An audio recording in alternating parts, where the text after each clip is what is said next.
মুসলমান ভাইরা আমার কথাগুলো খুব ভালো করে বুঝবেন। আল্লাহ রাব্বুল আলামিন তার পরিচয় তুলে ধরতে গিয়া সর্বপ্রথম যে আয়াতটি নাযিল করলেন সেটা হলো কুল হুয়াল্লাহু আহাদ, আল্লাহ একক।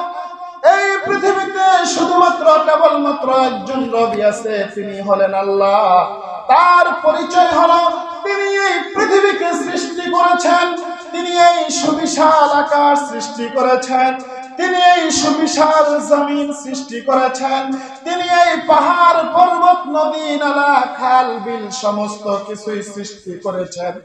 ও মুসলমান ভাইরা আমার, এই কথার প্রেক্ষিতে নবীজির জামানা থেকে শুরু করে আজকের 2025 পর্যন্ত এমনও কিছু মানুষ আছে যারা আল্লাহর এই কথাটাকে মানতে রাজি নাই। কথা বলেন ঠিক কিনা?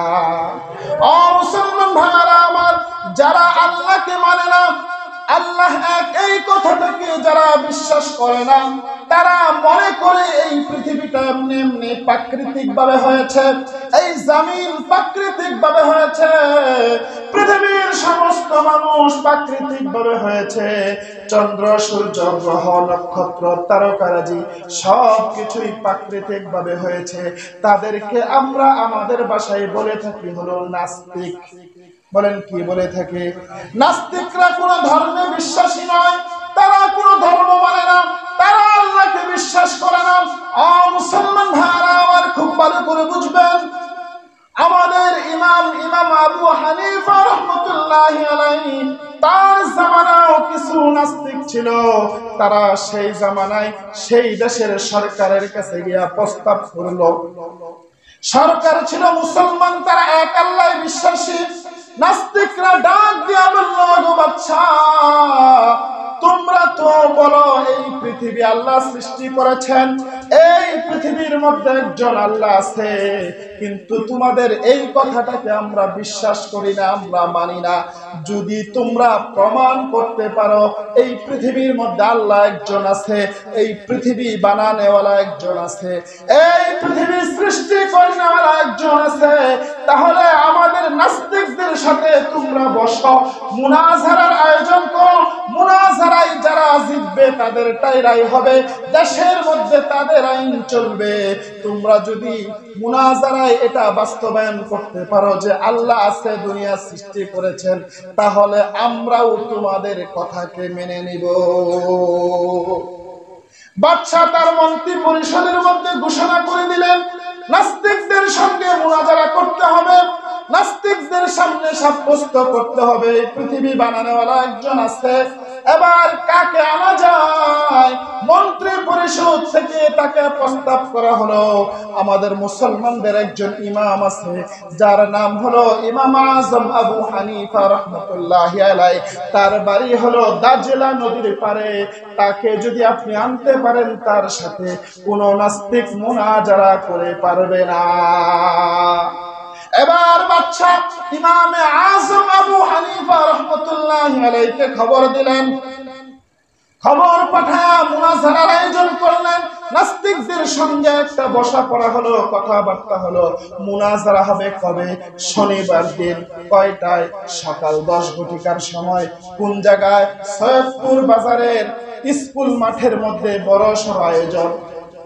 এবার নাস্তিকরা 10টার আগে এসে উপস্থিত, তারা সাবেত করবে পৃথিবীতে আল্লাহ বলতে কিছু নাই, এই পৃথিবী প্রাকৃতিক ভাবে হয়েছে, পৃথিবী বানানোওয়ালা কেউ নাই। এবার 10টা যখন বেজে গেল, দেখা গেল নাস্তিকদের সমস্ত লিডাররা নাস্তিকরা উপস্থিত, কিন্তু মুসলমানদের ইমাম আজম আবু হানিফা রাহমাতুল্লাহি আলাইহি নাই। এবার বলেন যে মুসলমানদের ইমাম নাই উপস্থিত, নাস্তিকরা সুযোগ পাইছে কি পাই নাই যে মুসলমানরা হারছে? কারণ তাদের যিনি সাবেত করবেন বড় আলেম বড় ইমাম, তিনি তো উপস্থিত নাই, আর মুনাজারা কি হবে? এবার বাদশা ডাক দিয়া বললেন, ভাইরা আমার, তোমরা কিছুক্ষণ অপেক্ষা করো। আমরা কিছুক্ষণ অপেক্ষা করার পর দেখি আমাদের ইমাম আজম আবু হানিফা রাহমাতুল্লাহি আলাইহি আসে নাকি। 10টা পেরিয়ে 11টা বেজে গেল, ইমামের কোনো খবর নাই। 11টা 12টা বেজে গেল, ইমামের কোনো খবর নাই। এবার নাস্তিকরা বাদশাকে ডাক দিয়া বলল, গো বাদশা, বলেন তো দেখি 2 ঘন্টা পার হয়ে গেছে, আপনাদের ইমামের কোনো খবর নাই। বলেন আপনারা মুসলমানরা হেরে গেছেন, আমরা জয়ী হয়েছি, এবার আপনারা সবাই আমাদেরটা মেনে নেন। এমন সময় মন্ত্রী পরিষদের এক সদস্য ডাক দিয়ে বলল, গো বাদশা, দেখা যায় ওদিক থেকে হাঁটি হাঁটি পা পা করে একজন মানুষ আমাদের মুনাজারার দিকে আসছে, সৈয়দপুর স্কুল মাঠের দিকে আসছে। আমরা একটু অপেক্ষা করে দেখি কোন মানুষটা আসছে বা কেন আসছে। আস্তে আস্তে হাঁটি হাঁটি হাঁটি হাঁটি পায়ে পায়ে করে যখন সৈয়দপুর বাজারের মধ্যে ঢুকে গেল, তখন দেখা গেল এটাই তো হলো আমাদের ইমাম, ইমাম আজম আবু হানিফা রাহমাতুল্লাহি আলাইহি। এবার বাচ্চা ডাক দিয়া বললেন, গো ইমাম, মুনাজারের সময় ছিল 10টা, এখন পেরিয়ে বাজে 12টা, তুমি এত দেরি করলা কেন? ইমাম আজম আবু হানিফা রাহমাতুল্লাহি আলাইহি বুঝে ফেলেছেন এই সমস্ত নাস্তিকদের সাথে কিতাবি ইলম দিয়া মুনাজারা করলে কাজ হবে না, এখানে বুদ্ধি দিয়া কাজ করতে হবে। ইমাম আজম আবু হানিফা রাহমাতুল্লাহি আলাইহি তিনি বুদ্ধি দিয়া ডাক দিয়া বললেন, বাদশা, আপনি তো জানেন আমার বাড়ি হলো দাজলা নদীর পার, আমি এই মুনাজার স্থলে আসা পর্যন্ত একটা নদী পার হতে হয়। আমি ঠিক সময় বাড়ি থেকে বের হয়েছি, বাড়ি থেকে বের হয়ে যখন দাজলা নদীর পারে আসলাম, দেখলাম নদীর মধ্যে কোনো নৌকা নাই, নদীর মধ্যে কোনো মাঝি নাই। এবার বলেন বাদশা, আমি কিভাবে নদী পার হই?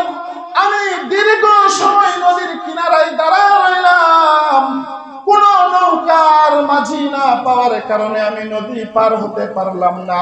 দাঁড়িয়ে দাঁড়িয়ে আমি যখন প্রহর বলতেছিলাম, এমন সময় দেখলাম নদীর মাঝখান থেকে একটি গাছ ভেসে আসছে।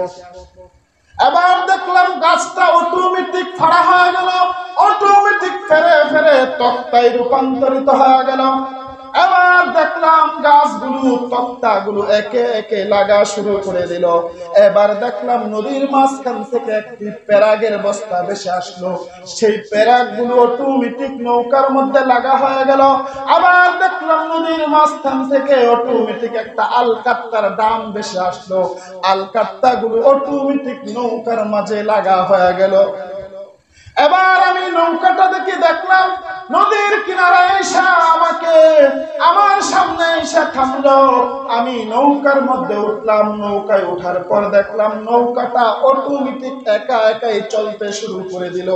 একা একা চলে চলে সে নৌকাটা পার হইয়া আমাকে নদীর ওপার থেকে পারে পার করে দিল। ও মুসলমান ভাইরা আমার, খুব ভালো করে বুঝবেন, এবার তো নাস্তিকদের মাথা গরম। নাস্তিকরা ডাক দিয়া বলল, গো বাদশা, আমরা তো মনে করতাম মুসলমানদের মাথার মধ্যে কিছু হলেও গেলু আছে, আজকে তো দেখি মুসলমানদের মাথার মধ্যে গোবর ছাড়া আর কিচ্ছু নাই। ও মুসলমান ভাইরা আমার, কেন কেন? নাস্তিকরা ডাক দিয়া বলল, গো বাদশা, এটা আবার কেমন কথা? নদীর মাঝখান থেকে কিভাবে গাছ ভেসে উঠে? নদীর মাঝখান থেকে কিভাবে অটোমেটিক পেরাক ভেসে আসতে পারে? নদীর মাঝখান থেকে কিভাবে অটোমেটিক আলকাত্তা ভেসে আসতে পারে? সেইগুলো আবার মিস্ত্রি ছাড়া কেমনে ঝুলা লাগতে পারে? সেইগুলো আবার কেমনে অটোমেটিক নৌকা হয়ে যাইতে পারে? সেই নৌকা আবার মাঝি ছাড়া অটোমেটিক কিভাবে চলতে পারে? না না না না, আমরা এটাকে কোনোদিনও বিশ্বাস করি না। এবার ইমাম আজম আবু হানিফা রাহমাতুল্লাহি আলাইহি ডাক দিয়ে বললেন, আমার নাস্তিক ভাইরা, বলো দেখি তোমরা এটা মানো না? বলেন, না মানি না। কেন মানো না? বলেন, নদী থেকে একা একই কোনো গাছ ভেসে আসতে পারে না, নদী থেকে একা একা পেরাক ভেসে আসতে পারে না, নৌকাটা অটোমেটিক জোড়া লাগায় রূপান্তরিত হতে পারে না, মাঝি ছাড়া নৌকা চলতে পারে না।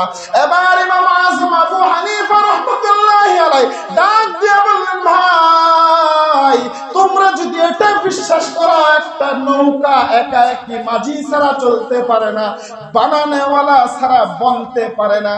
তাহলে বলো এই গোটা পৃথিবী, এত বড় আকাশ, এত বড় জমিন, পাহাড় পর্বত, নদী নালা, খাল বিল, এগুলো কেমনে বানানো ছাড়া একা একই হয়ে যায়?